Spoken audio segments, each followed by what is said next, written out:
Here in the rainforests of Central America, 1,000 years ago, a great civilization perished. It was already ancient at that time. Born in the days of Nebuchadnezzar of Babylon, it outlived the Roman Empire and the reign of Charlemagne.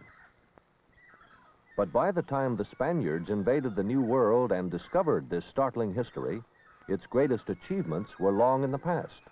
The classic temples and palaces of the Maya had lain in ruin for 5 centuries.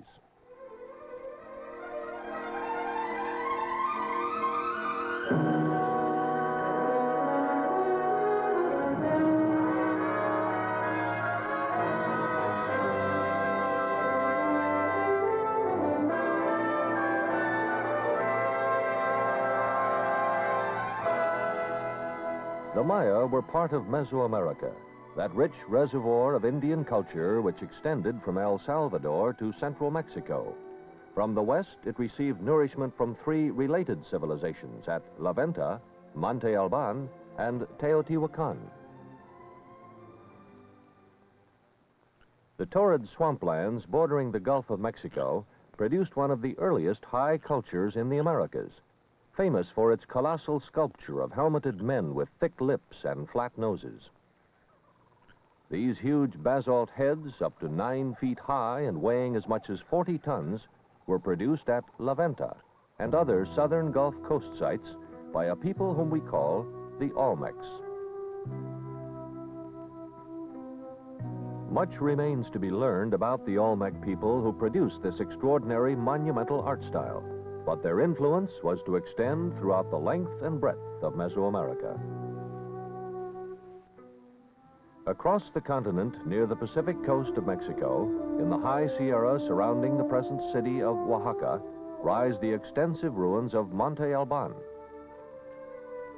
The Olmecs had built pyramids of earth, but the Zapotecs, who lived here, constructed theirs of finely cut stone. The earliest Zapotec sculpture, thought to date from about 500 BC, shows Olmec influence. Traditionally called danzantes, or dancers, these strangely rubbery, puffy-mouthed figures may represent corpses, the bodies of enemies slain in battle. Many are marked with hieroglyphic inscriptions, which, though we cannot translate them, prove that here, too, the use of writing was known early.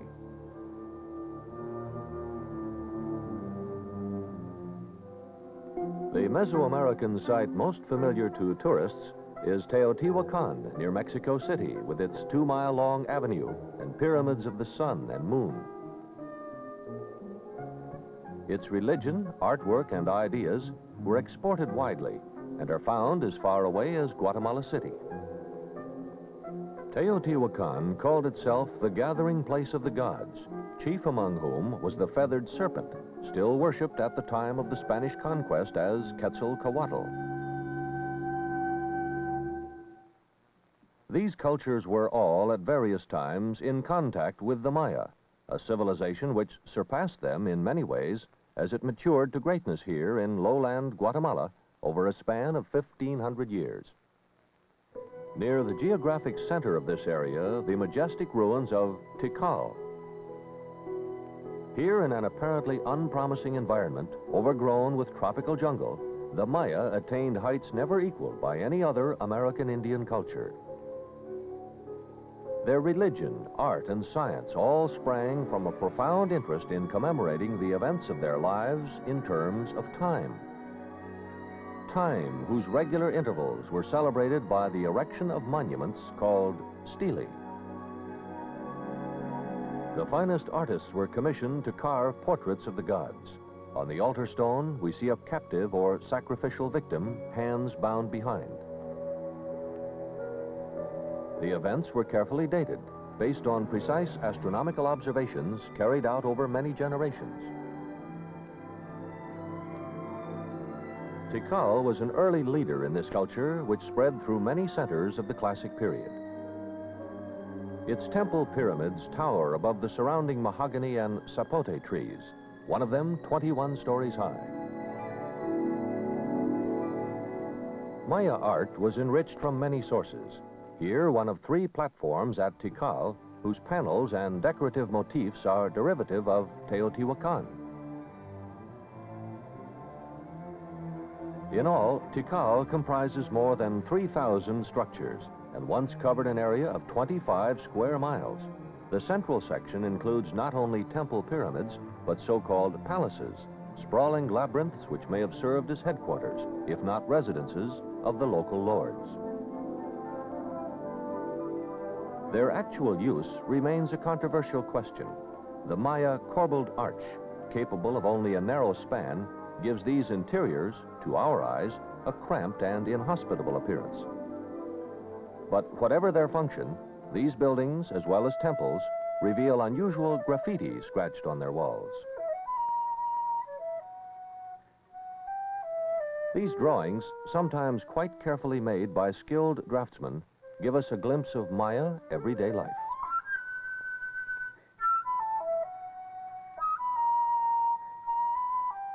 Most of what we see at Tikal dates from the late Classic period, from the 7th to the 10th centuries. But many earlier structures remain. This fine temple from approximately 250 AD. The Maya destroyed and rebuilt their temples ever higher. Excavation beneath the North Acropolis reveals this giant mask, which predates the temple on the surface by centuries. Lower levels extend back to about 300 BC. Survey, excavation, and restoration of Tikal have taken several decades. It is one of the largest archaeological projects ever undertaken.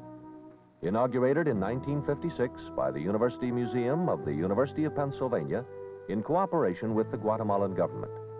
Restoration of key parts of the central area is now complete, and Tikal is preserved for the people of Guatemala as a wildlife refuge and national park.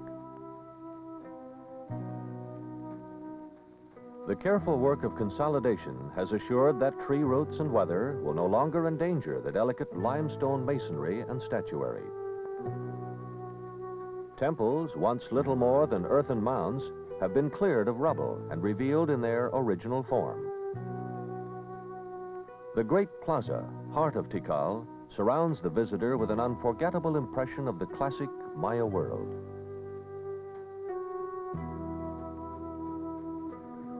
Among the many Maya sites in this broad lowland region, one of the most promising for future archaeological investigation is Quirigua, just over 100 miles to the south.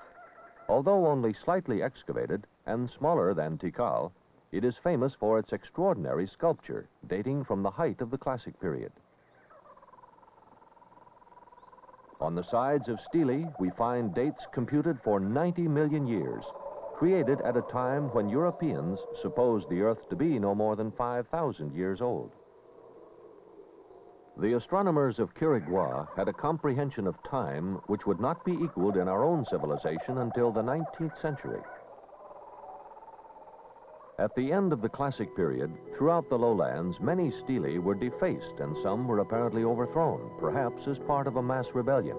But burying their artwork, whether accidental or deliberate, saved it from erosion. Peculiar to this site are the large carved boulders called zoomorphs, covered with cloud serpent figures and other mythological creatures. These gigantic stones were transported to the site over many miles without the use of beasts of burden or the wheel, for Mesoamerica knew nothing except human muscle power, aided by elementary engineering. This stela is the largest piece of rock ever quarried by the Maya. It was rolled into position on log rollers and tipped upright into its hole before being carved. It weighs 65 tons and stands 35 feet high. The easternmost boundary of classic Maya culture lies only a few miles away, across the border of Honduras at Copan. Here, a unique hieroglyphic stairway, 62 steps high and 33 feet wide, carries the longest Maya inscription known. Though now badly weathered, the risers of these stairs carried nearly 2,000 hieroglyphs. The stelae of Copan are unmistakable for their sensuous, three-dimensional carving. The volcanic stone, though attractive to us, was too drab for Maya taste, and we see here traces of brilliant yellow and red paint.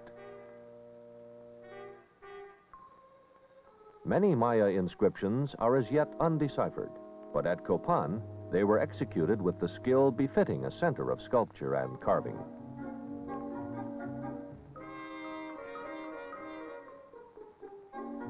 As at Tikal, the stelae were accompanied by altar stones. Here, the death god with his fleshless jaws. They come in many shapes and sizes, and though we call them altars, we can only guess at their significance and use. Despite their high intellect and artistry, the Maya were little interested in technology. During several thousand years, their tools remained much the same. It's hard for us to remember that this intricate and polished sculpture was made entirely with stone implements. Beneath this stela at Copan was found buried the only evidence of metallurgy from a classic Maya site, a secret cache of offerings to the gods, which included 2 tiny fragments of a gold figurine, probably obtained by trade from outside the Maya world. Unlike Tikal, which depended on rainwater, Copan was supplied by this river, which has since washed away many of its ruins. Another riverine site, marking the extreme opposite western boundary of the classic lowland area, is Palenque, 300 miles from Copan in Mexico. Such classic Maya centers were probably not cities as we use the term today.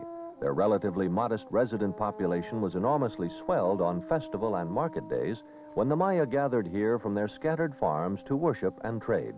Palenque was their cathedral, their fairground, sports arena, and marketplace. Vivid ceremonies marked the dedication of a new temple or the funeral of an important person, such as the ruler whose tomb was constructed deep within this pyramid. As at Tikal, temples at Palenque were surmounted by elaborate crests called roof combs to make them even more impressive in the eyes of worshippers. Beneath the palace was built an aqueduct to hide the river Otolum, which otherwise would divide this site in two. Palenque artists are famous for their stucco work, and the portico of the palace is decorated with figures in relief. Here we see a Maya lord dressed in plumes, carrying the symbol of his authority. Lining the many patios of the palace, we find other figures of stone, who may be captives or prisoners receiving judgment at the Maya court. They show submission by raising one hand to the opposite shoulder. But though we know a great deal about Maya art and intellect, we know almost nothing about Maya government, and little about the daily experience of Maya life. We would know even less were it not for the discovery of this unimposing-looking building, which in 1946 was publicized to the world by a filmmaker named Giles G. Healy. For here is the fabled Bonampak, a name which means in Maya, painted walls. The building contains 3 rooms, each of which is covered, walls and ceiling, with a virtual encyclopedia of scenes at a Maya court. These murals have enabled scholars to reconstruct much more completely the details of ritual, costume, social custom, and life as it was lived in such centers as Tikal, Copan, and Palenque during the 4th to 9th centuries AD. The pigments have been amazingly preserved by mineral deposits on the plaster, enabling us to make accurate renderings. To see, for example, that though the Maya were not a notably warlike people, they did carry out military raids and took prisoners, perhaps for religious sacrifice.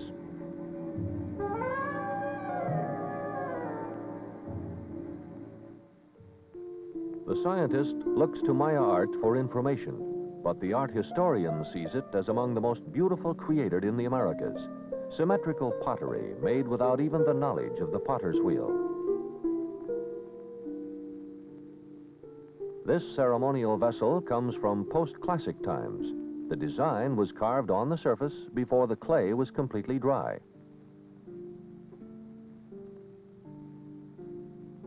The hallmark of the classic period is polychrome pottery. This, called the chama vase, shows not black-skinned natives, but Indians wearing black paint. Note the naked lower face and hand. We know the Maya had also books of painted bark cloth called codices, but books from this early period have completely disappeared. Here, in the absence of wheeled vehicles, a Maya lord is carried by the most elegant means of transportation available.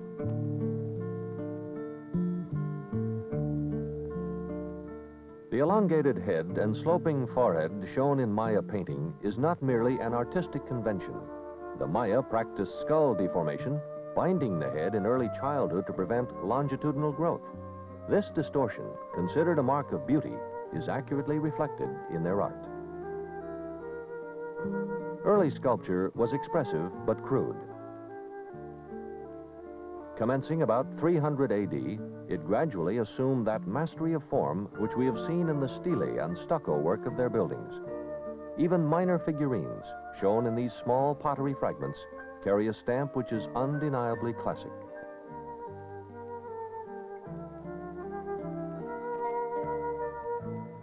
Considering their miniature scale, no Maya sculpture is more eloquent than the hollow clay figures from the island of Haina in the Gulf of Mexico, used anciently as a burial ground. Grave offerings commonly included such figures as this, only 5 or 6 inches high. With the ending of the Maya classic period, Maya sculpture style deteriorated. But during the 600-year-long interval, all the plastic arts flourished. Carving was not confined to stone, but applied to many softer substances, most of which have decayed, leaving only a few rare examples. The Maya were almost preternaturally skillful in chipping flint and obsidian, not only for utilitarian weapons and tools, but as offerings to the gods. This stone, as brittle as glass, is nearly impossible to chip into shapes such as these without shattering.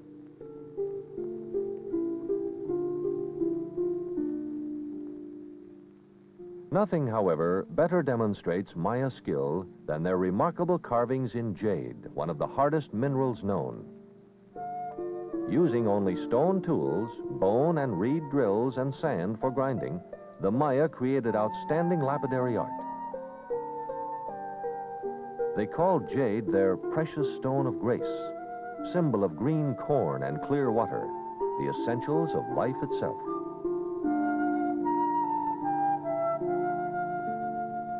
The classic lowland civilization died out suddenly about 900 AD, but before that time, other Maya centers had taken root in the north, in what is now Yucatan. 50 miles from the city of Merida, the site called Uxmal is one of the greatest of these. We are not certain about its relationship with the other Maya region to the south, but they coexisted over a long period of time. The masonry at Uxmal was never equaled elsewhere. Though we think of mosaics as being composed of many small pebbles, some of these stones are a yard long and weigh several hundred pounds. There are 20,000 of them in this one building alone.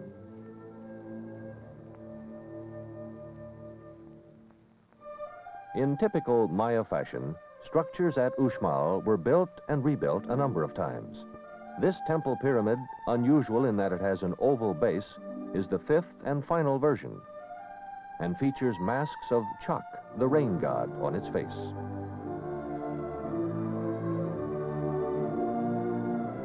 Next to the oval pyramid lies a large quadrangle, originally approached by wide stairs leading to its entrance archway.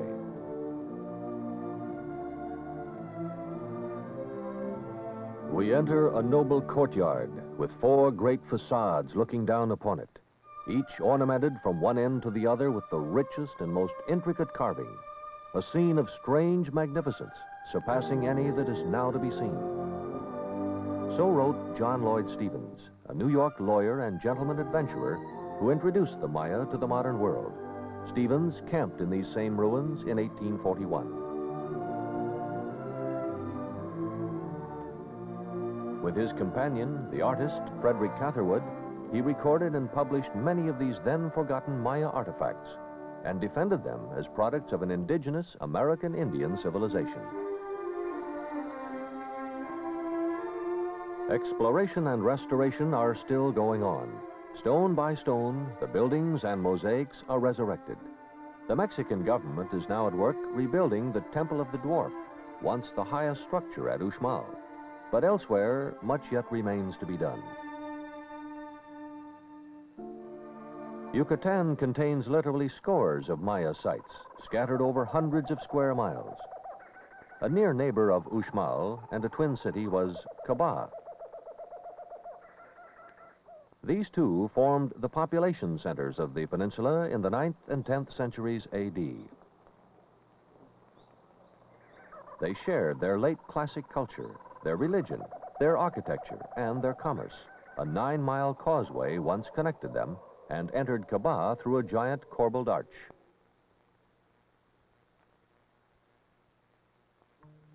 Classic Maya architecture is found even at Chichen Itza, showing that this city too was established before the 10th century.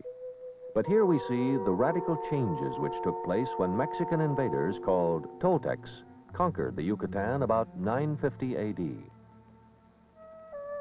An astronomical observatory, its windows aligning with important positions of the sun and moon, one of which marks March 21st, the vernal equinox.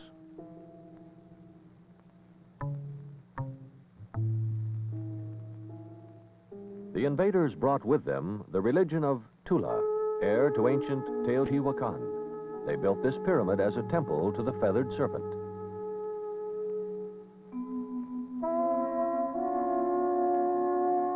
The serpent was the patron deity of Chichen Itza, a great hero god who created mankind from his own blood and gave him the priceless gift of corn. The Toltecs called him Kukulkan. In the 12th century, Chichen Itza was a real city, a metropolis whose grandeur was still venerated in the time of Cortez, 400 years later. But it was a Toltec city. By this time, the Maya were a subservient and dominated people. The central area covers 2 square miles. It contains numerous temples, ceremonial dance platforms, council halls, ritual sweat baths, and a large permanent market. It has 6 ball courts, the largest of which is bigger than a football field. The sacred game was played at the foot of this temple. The sides of the playing field are lined with long friezes of Toltec warriors in full regalia. Military orders were the eagle, the jaguar, and the puma, all carnivores. Their religion, a bloody one. The heads of sacrificial victims were displayed on the tsampantli, or skull rack. And here, the notorious well of sacrifice, in which hundreds of Maya young people were thrown to their deaths to honor Toltec gods.